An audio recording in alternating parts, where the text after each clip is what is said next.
রাসূল সাল্লাল্লাহু আলাইহি ওয়াসাল্লাম খ্রিস্টানের সাথে বসতে পারে, ইহুদির সাথে বসে সনদ তৈরি করতে পারে, মদিনার সনদ।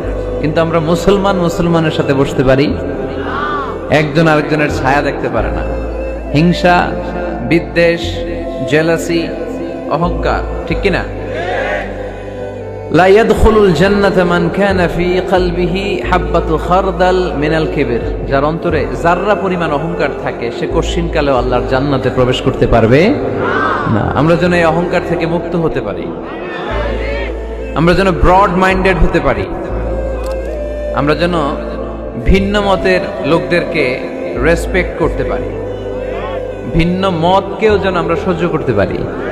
আমাদের দেশে এত কাদা ছোড়াছুরি, এত মারামারি কেন জানেন? আমরা ভিন্ন মতকে দমন করতে চাই, ভিন্ন মতকে আমরা স্পেস দিতে চাই না, ফলেই এত ঠেলাঠেলি। এজন্য মতামত বিভিন্ন থাকবে। This is the beauty of Islam.